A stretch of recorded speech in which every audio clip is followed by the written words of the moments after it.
Hello and welcome back to SotonLock. Today I've got something completely different for you. But let's get the boring bit out of the way first. You can really help my channel by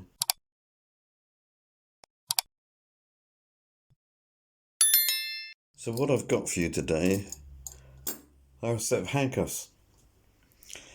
Somebody lent me these handcuffs a couple of weeks ago and suggested I play with them and learn how to pick them.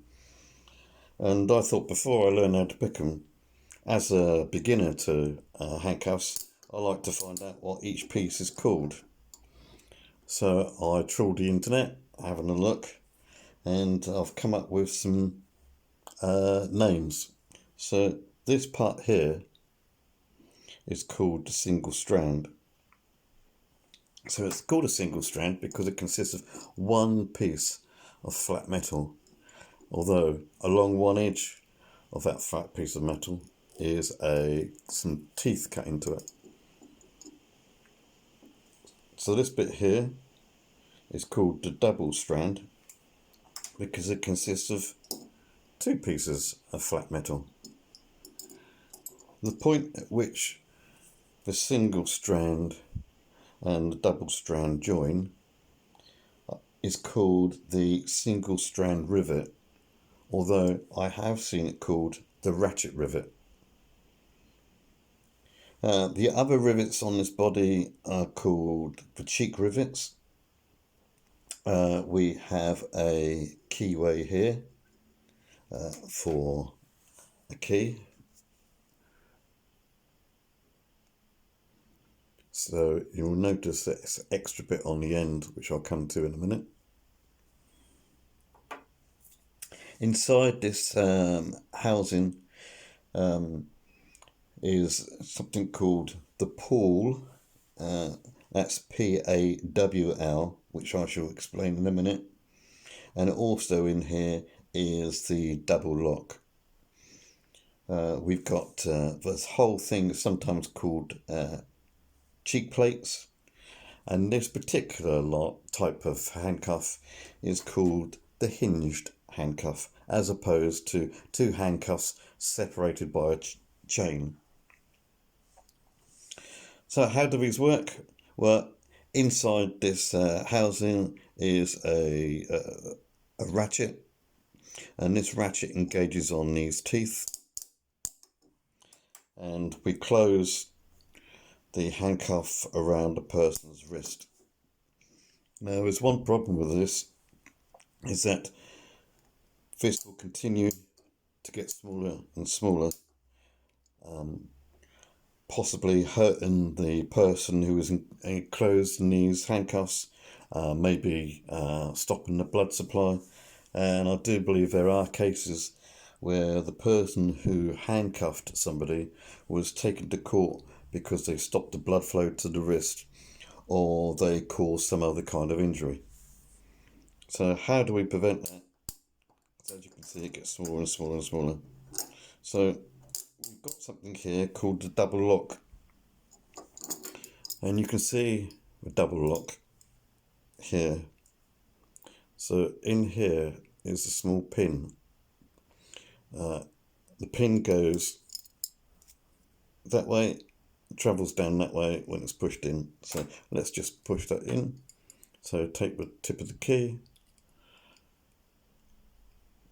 push it further into the handcuffs, and now what you'll see is the ratchet mechanism is now disabled, and that won't enclose around somebody's wrist anymore. The upside of that is it makes it a bit more difficult to pick, so it's a bit more secure. So let's release the double lock. That's a double lock release, and you will see that this ratchet mechanism now operates. So to use these handcuffs effectively, what we'll do is we'll put the handcuffs around the person's wrist and then operate with double lock, and that's nice and secure and hopefully won't cause a further injury.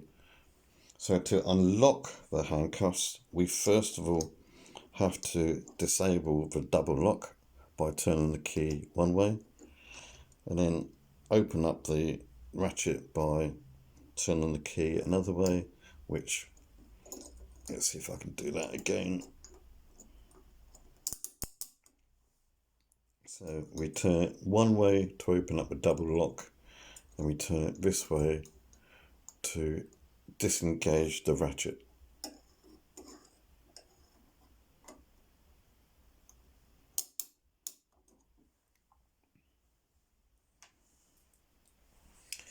So let me see if I can give you some idea of how these handcuffs operate. So I've made a paper copy of the single strand, and inside the housing is something called the pawl. And this is my representation of what the pawl looks like, because obviously I can't see what's going inside, but from pictures I've looked at, that is what the pawl looks like. So as you can see, the teeth of the single strand interact with the teeth of the pawl. This bit is hinged, and as we turn the key, so the key moves this pawl out of the way, which enables the single strand to drop through. So the double lock,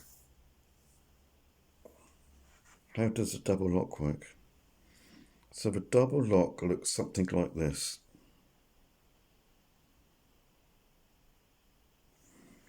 So that's it in the lock position, in the unlock position.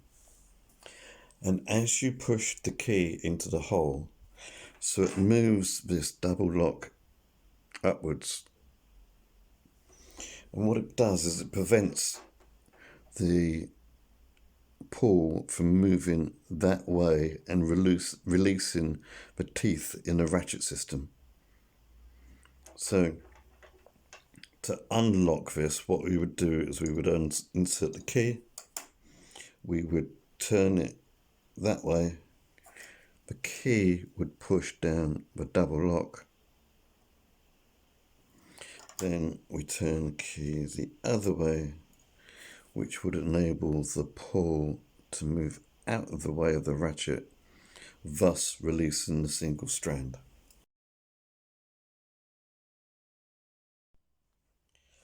So how do we go about picking these handcuffs?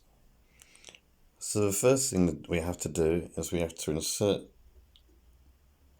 something into the keyway that will enable us to push this double lock down out of the way. And then we have to put something into the keyway again to turn it, so that we are effectively lifting the pawl and the ratchet system apart. So let's take a look at that in a bit more detail.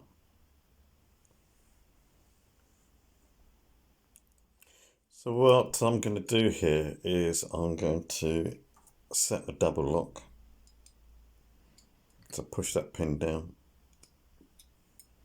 As you can see, that pin has disappeared out of view. And what I'm going to do is I'm going to insert a hook pick into that hole and then twist it in that motion to try and lift the double lock. Let's see how we get on. So I don't know if you can see that. So now you can see that pin's come up. And as I say, all that was a twisting motion like that. So twisting like that. So let's see if we can do this again. Push the pin down. As you can see, it's now disappeared. Put the pick into the lock. Let's see if we can get it to come up. And there it is, slowly coming up. So that's released the double lock. So let's see if we can release this ratchet mechanism. So I'm going to put the pick in that way. I'm going to move a pick around and try and get underneath the ratchet system and lift that pawl out of the way. So let's see if we can do that. So in we go. Twist it around. See if we can get underneath that ratchet. And there you go. Released it. Okay. That's what the inside of the pawl looks like. So you can see the teeth of the ratchet system there. And this is what we're trying to get under to try and lift up. So let's see if we can do that one more time. It is locked. Put the key, put the pick in the lock and give it a turn. See if we can pull that pawl out of the way. And there it goes. So that's it. I don't know if we can see that from the inside, but I will release it. You can't really see much there, to be honest with you.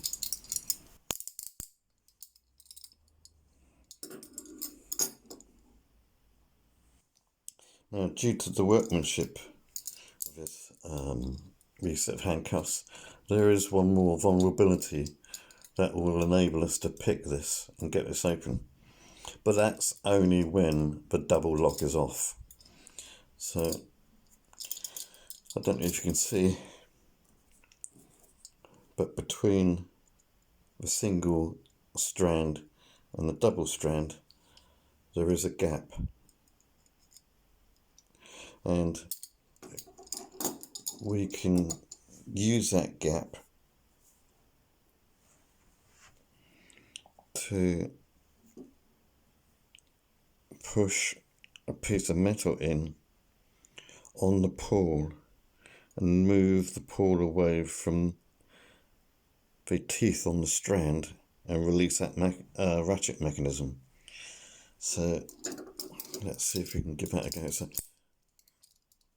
we are locked. We haven't got the double lock on. So let's see if we can release that pawl by pushing in. And as you can see,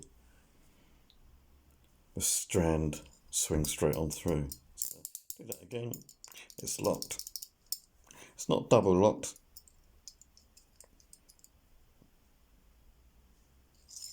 There you go.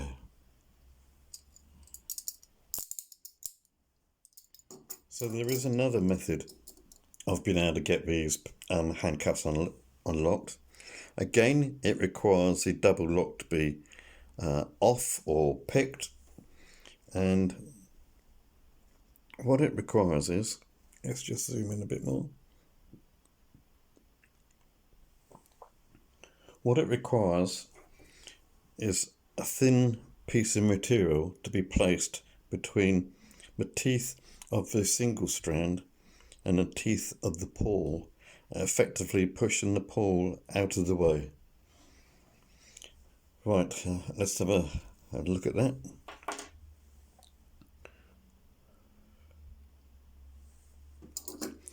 So what I'm going to do is I'm going to unlock this, lock it back up. Now, this is quite a risky strategy because what it involves is pushing the shim into the hole.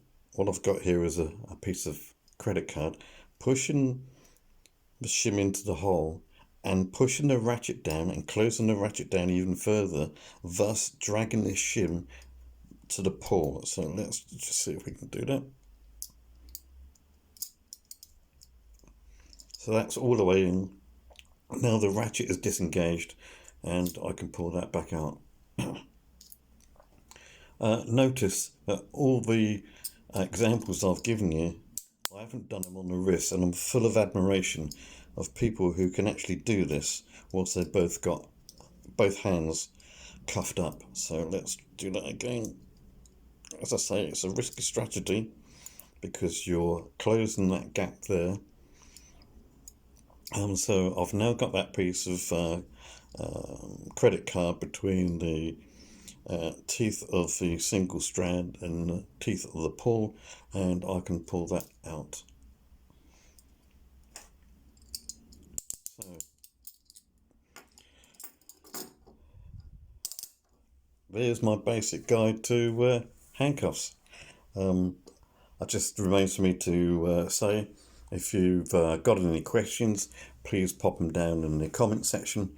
Please like, subscribe and hit that notification bell. And thank you for watching SotonLock.